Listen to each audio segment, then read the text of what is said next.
They've kept that, very cleverly kept that relationship going with Trump. And yet he's jibing his younger son, just prodding him all the time, and his wife. It's interesting, isn't it? Hello and welcome to The Royals. I'm Kate Mancy, Royal Editor for The Times. And I'm Roya and Kate, Royal Editor for The Sunday Times. It's nice to have you back, Roya, from Nepal, where you were obviously reporting on the Duke and Duchess of Edinburgh's official visit. I'm a bit sad to be back. Oh, thanks a lot. Much as I'm loving being in here with you. I'm only sad because it was a wonderful trip in a wonderful country. It did look amazing. I loved the pictures. It was good. I'm very pics. jealous. It was really fun, and we'll unpack it all in a bit. In more ways than one, not just the suitcase.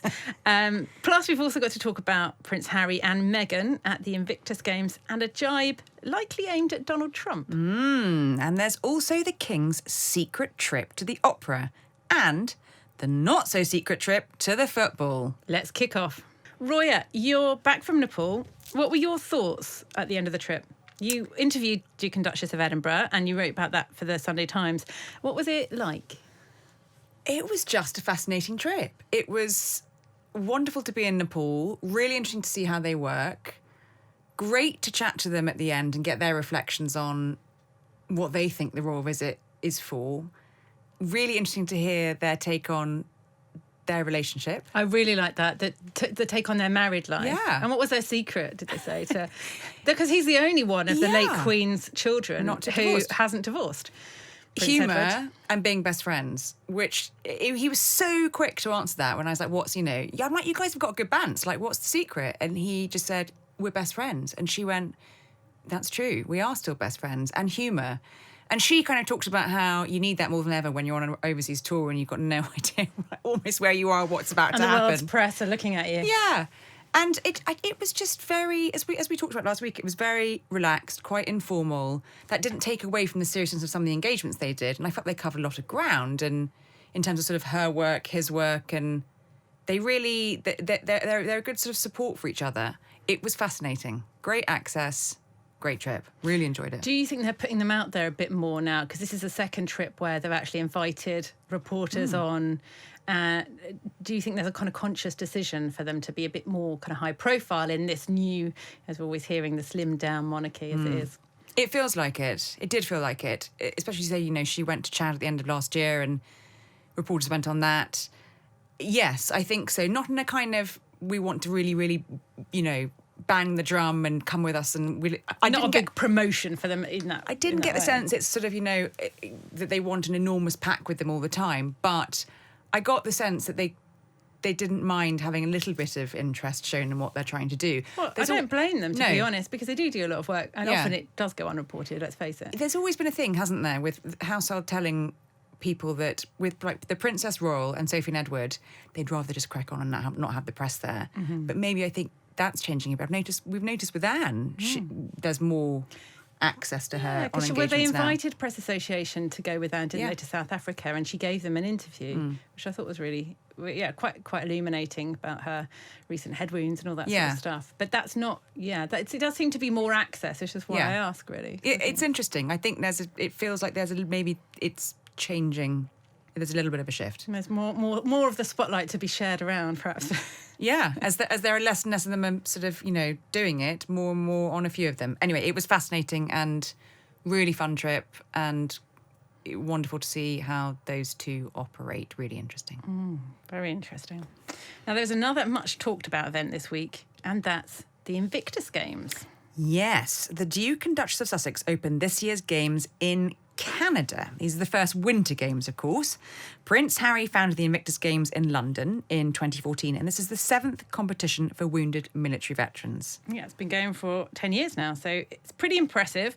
It's been going for that long, and despite the pressures on Harry and Meghan and their public image over this time, they've done pretty well. If you recall, he was inspired to create the Invictus Games after attending the Warrior Games in Colorado, which is an annual US event looking at the rehabilitation of servicemen and women over there.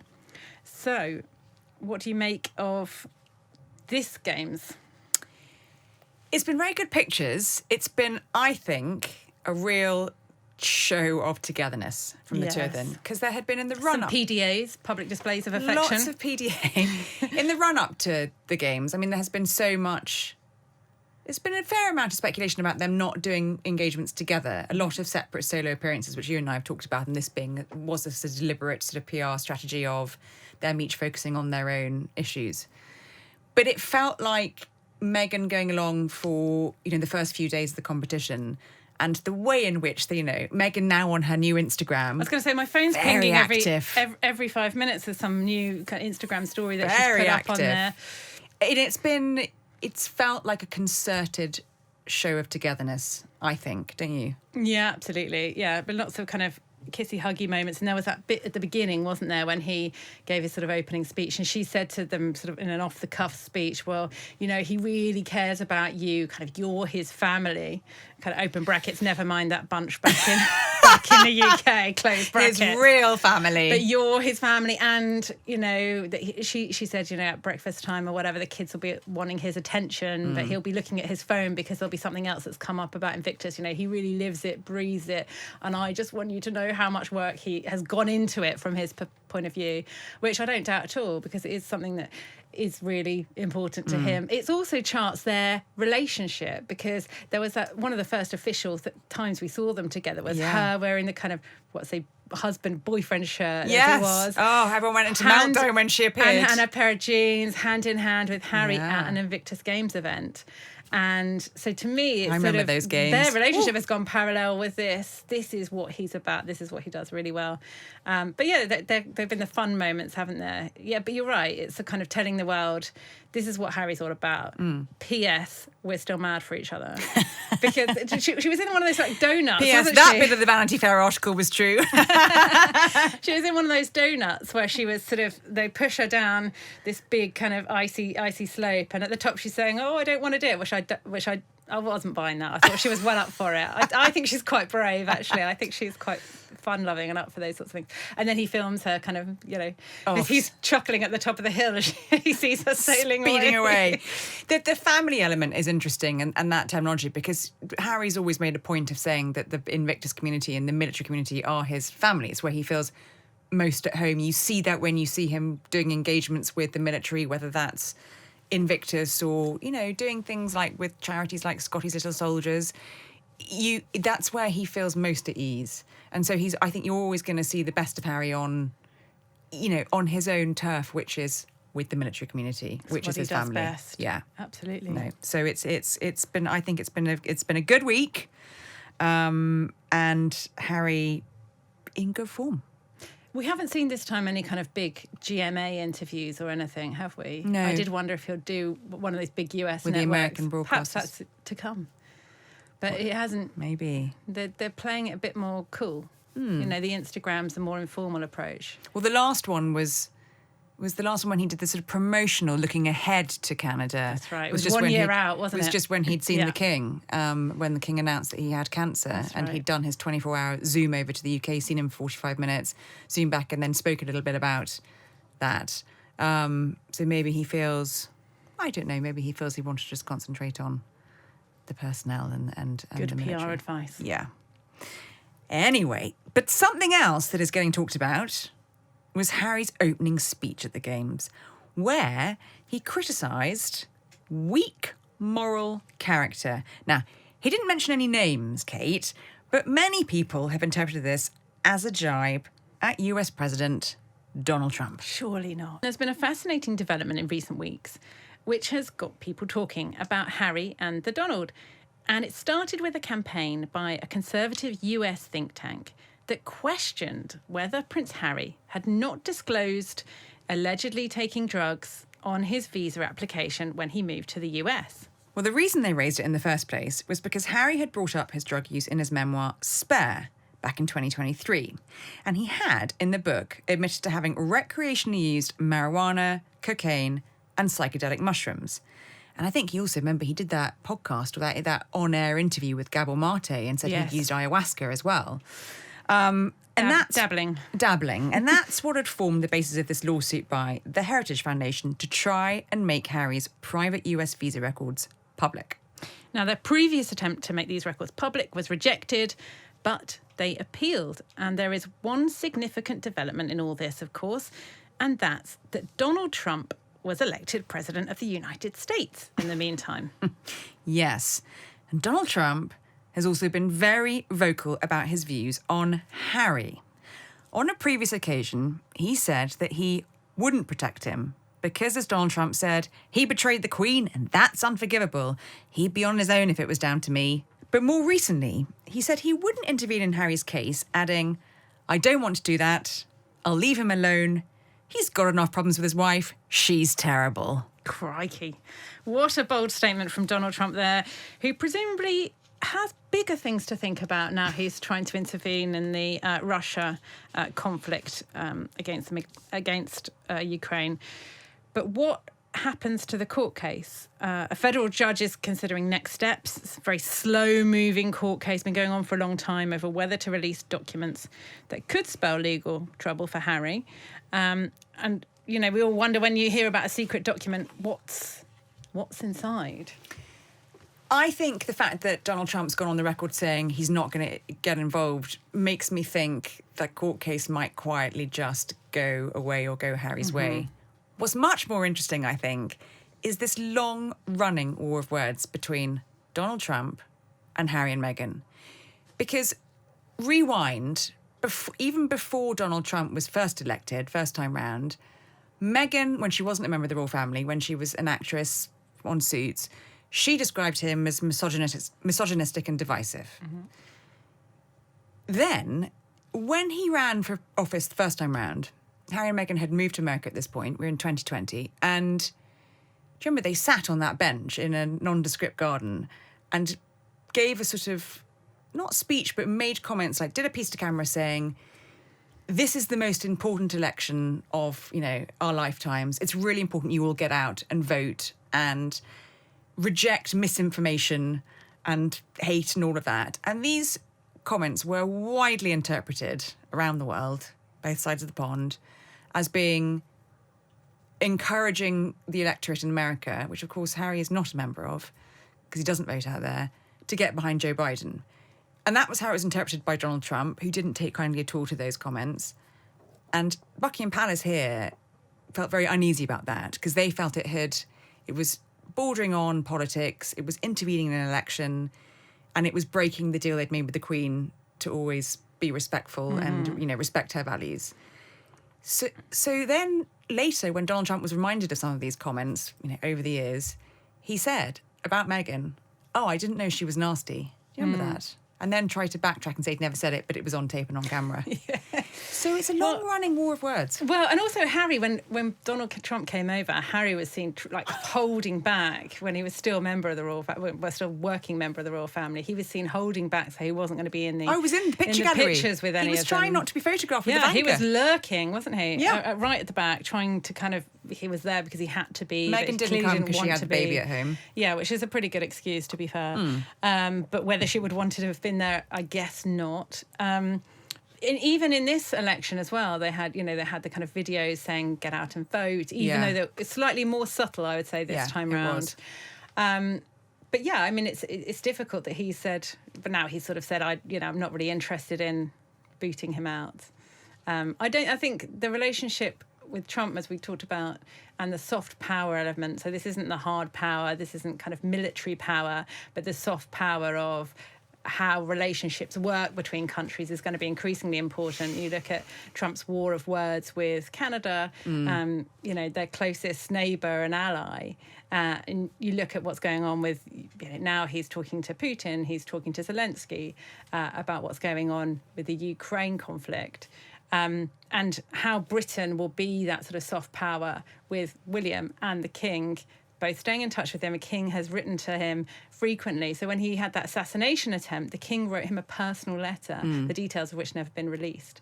But they've kept that, very cleverly kept that relationship going with Trump. And yet he's jibing his younger son, just prodding him all the time, and his wife. It's interesting, isn't it? It is interesting. I just wonder if it'll all sort of go away. And we wait to see whether we'll have a visit from William and Kate over to America. Probably firmly on the East Coast. I don't know whether they would venture to the West Coast. Little trip to Montecito. But yeah, this is the tricky world of royals and politics, where the royal family doesn't do politics except when it's soft power and it's, smoothing over those relationships. Yeah. So watch this space. Watch this space. Now, it seems that a year after Buckingham Palace announced the King had cancer, the royal family appears to be back up to a level of official engagements not seen since 2023. And as part of that, Kate, you've written about the King's secret trip to the opera. That's right. The King made a secret visit to the London Coliseum Theatre to see the English National Opera's performance of Gilbert and Sullivan's Pirates of Penzance. Palace source said that the King is advising aides to fill any gaps in his diary with more engagements, and those close to him have revealed that the best medicine for him appears to be staying busy. A Palace source said, after the health challenges of last year, there is a real sense of dynamism and enthusiasm that so many members of the family are now out and about. There are days when it's hard for the Palace teams to keep up with so much going on and on so many different fronts. But that's a nice problem to have. So, busy bee. Well, he's a bit of a workaholic, isn't he? I mean, Camilla always says he's a workaholic, and it's impossible to sort of drag him away from his desk. We had William and Harry back in the day saying how they used to try and creep round the sacks of post and letters and find him asleep, with his black spider memo pen in his hand at his desk. Late at night, late night phone calls, late night messages. He's just going for it, isn't he? He's it reminds me of that when we talked about it last year, when he had come back to duties having had the little break, and someone said he was like a lion, roaring in his cage, and he was sort of unleashed. He was back out. He did that first military engagement, and he was so happy. Yeah. And it feels like he's just sort of going full guns blazing, having my treatment, but I'll do as much as I can. And what was really interesting to me doing the story was that people were saying it's the best medicine, as we heard there from a Palace source, that it really is a thing that keeps him going. If they ever say, well, we've got a kind of an hour and a half here in the diary, the King will say, well, why don't we do a community visit to, a Polish centre, which is what happened the other week. Why don't we fill it in? And, God forbid anybody suggests that could be used as a bit of downtime for him. Yeah. But actually he's pushing everybody to go, no, there's a gap here. What are we doing? Let's go out and meet some people. Today he's in Middlesbrough. He's got his hard hat on. He's gone down in Cornwall this week with the Prime Minister talking about new towns that are going to be created that are going to be inspired by his vision. And Nans Ledden down there, he's got so many fireworks going off. He's really, and it seems to be this kind of galvanised that in the time that he's got, he's going to really, really make the most of it.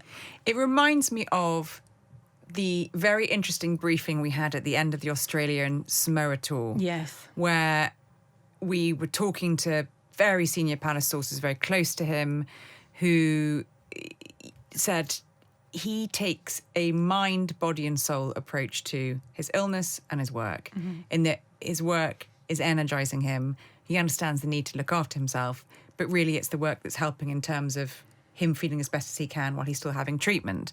And now you're seeing the kind of him going full steam ahead. An example of that is Windsor this week, where he had a sleepover for political figures. What do they call it? A dine and sleep. Dine and sleep. Sleepover. They're not in when's our invite? In their gym jams. Can we come for a dine and sleep? But he's, getting the biggest kind of political heavyweights in the UK round the table for dinner. You've got to be on. That's what excites it. Let's get this together. Yeah. He's been meeting faith leaders at Buckingham Palace who are signing this historic accord between Muslim faith leaders, Jewish faith leaders. It's he is a one-man kind of dynamo who still has cancer, who is still having cancer treatment on a week-in, week-out basis. So, it's quite fascinating, actually. I'm not praising him unduly, I don't think. But then, to me, the fact that he also has time to go to the opera. He's doing, I mean, for as far as 76-year-olds with cancer who are the head of state, he's pretty busy. I was exhausted just reading the list of things he's been up to this week, to be honest. So let's talk about that trip to Cornwall. It was a rare joint visit with the Prime Minister, Sir Keir Starmer, and his Deputy Prime Minister, Angela Rayner, who of course is also Housing Secretary, where he offered them a guided tour of the environmentally friendly, sustainable community in Nansledden, just outside of Newquay, an extension to that big Cornish seaside town of Newquay, which was a vision from the King for 3,500 plus homes with school, playgrounds, and sort of community businesses and things like this. It's all part of his vision that's now coming into reality. It was particularly fascinating, I thought, because the optics of it, in terms of the King, the Prime Minister, the Deputy Prime Minister, the palace couldn't find any previous comparison or any sort of similar engagement another head of state monarch had done with a Prime Minister and a Deputy Prime Minister in that sort of setting. Yeah, so the last thing I can think of was when he took John Prescott round to his other project of Poundbury. Yeah. And he was the Deputy Prime Minister at the time, but that was years and years ago. Yeah.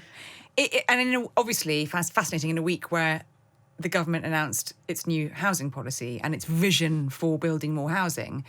And there was the King, who, of course, like all members of the royal family, must be above politics, but very much in the middle of politics, because he's taking the Prime Minister and the woman in charge of, the government's housing policy around what he sees as a sort of vision of how he thinks sustainable, affordable housing can be. And this is why Charles is such a different monarch to his mother, his late mother, because he can't divorce himself from politics and doesn't want to. He's seen all his work as Prince of Wales, and now he's in a position to perhaps influence things for the best. We know in the past, you talked about the spider memos earlier, late at night, to cabinet ministers, which got him into hot water at the time as Prince of Wales. But he said when he became king that a lot of his passion projects he would have to step back from. We haven't really seen any evidence of that. He's still very much involved with the King's Foundation. That was part and parcel of the event at Highgrove on Friday, the Italian-themed event where Stanley Tucci was and David Beckham was. And we're seeing that. We've got the housing project. You'll remember when Keir Starmer had newly elected as Prime Minister, and he went to that meeting at St James's Palace with Idris Elba. I was there. And it was the knife crime thing. And Charles looked to Keir Starmer and basically said, what are you going to do about this? Well, that's not really the monarch's job. The monarch's job is to advise and to counsel. But he's stretching the boundaries of that advice and that counselling. And I think he knows for something like housing and knife crime, he can get away with it because those are unlikely to be things that the public go, you shouldn't be caring about these things. And so he knows. Yeah. I suppose what's interesting... And environmental concerns. Yes. I suppose what's interesting with housing is, the style of housing.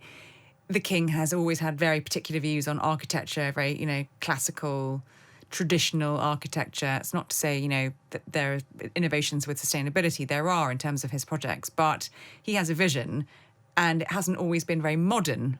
And, he's got into hot water in the past for intervening on, architecture projects, whether that's, with galleries or barracks that he hasn't felt were traditional enough.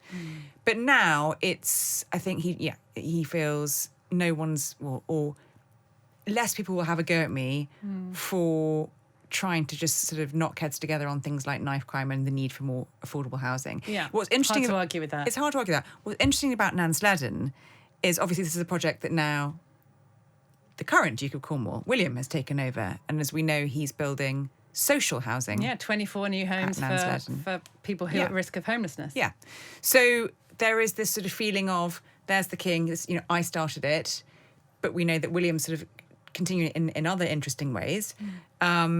So... But also I think the King in his 70s, if he doesn't say it now, when's he going to say it? Yeah. He's got that time to do that. And I think that's what this kind of Amazon program's going to pull together, all those strings of his different passions and the projects that he's been working on. So very interesting to see him down there with two political leaders. Yes.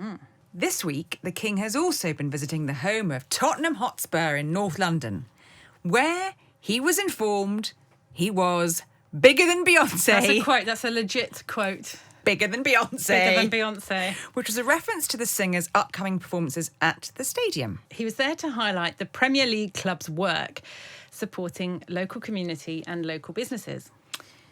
Bigger than Beyonce, Kate. I reckon the king will be pretty happy with that description, don't you think? I think he'd probably like that. We saw I'll him. have that. We He saw was him playing some NFL football, wasn't he? We saw him on the pitch. He was handed a ball he's by the longest-serving British NFL player, Effie Obada, who praised the energy of the king's throw, but added his technique wasn't immaculate. Straight to the tower. Sorry. Off you go. There goes your knighthood, Effie.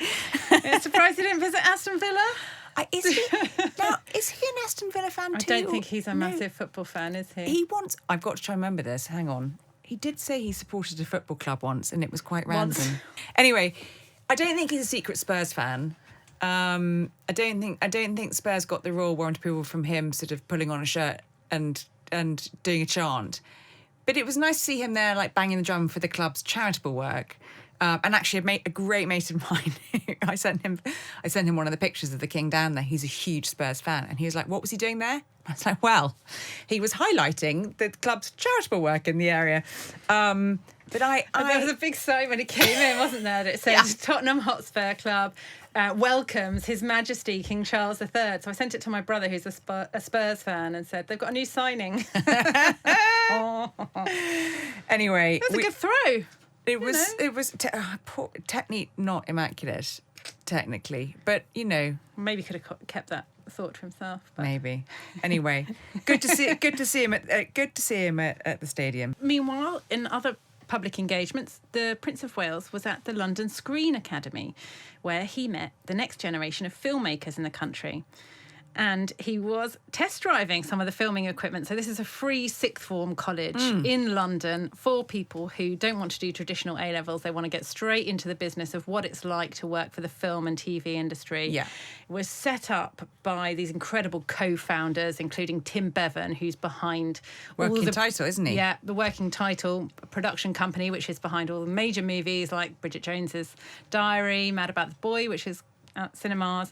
He's done The Substance with Demi Moore, and Barbara Broccoli, who's famous for producing the Bond films, James Bond films. So they created this school. It's free to go to. It takes kids from all over London, and they can basically do that for sixth form. And they're 16 to 18-year-olds. You can then stay on for like a third year, do a foundation year, instead of going off to work into employment or into university. And they're really interesting. I mean, William has done this engagement because he's not going to the BAFTA Awards ceremony on Sunday night. Now, he doesn't go every year, but when he does, and he goes with the Princess of Wales, it's a huge thing. There were those brilliant kind of red carpet shots of them in 2023. Yeah. She wore this wonderful white flowing gown, and they looked $1 million. But he doesn't go every year.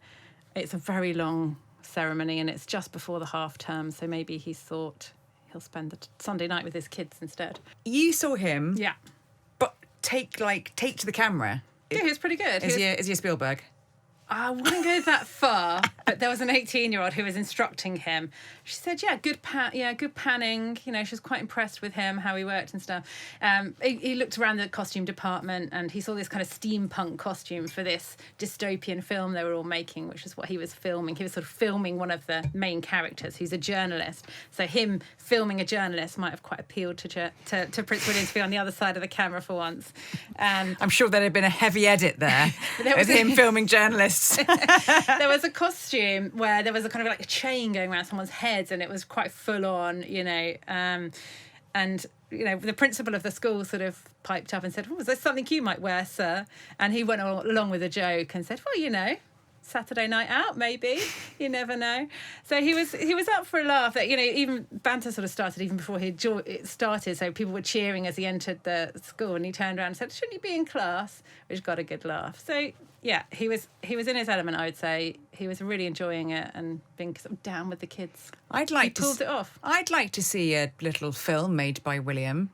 Let's put in that request. Let's not just the very slick stuff we see on social media. I was going to say slick stuff you see on social media. I think I'm going to see something at the weekend. Okay. Because they like to, in these engagements, this new world that we're in with Kensington Palace, they like to go away to a secret room where we're not allowed to see them, and they film a little special something for their own digi social channels. And that I expect is coming out at the weekend. Maybe something William for special. You at the weekend. Something for the weekend. Something from for the the Waleses. Something for the week. Well, let's live. We live in hope, listeners. Anyway, royal engagements are all light and shade, and this week has certainly shown us that, Kate. Indeed. Now, we love to hear from our listeners. So if you've got an idea for a topic we should be covering or just want to get in touch, then our email is theroyals@thetimes.co.uk. Until then, bye, Kate. Bye, Roya.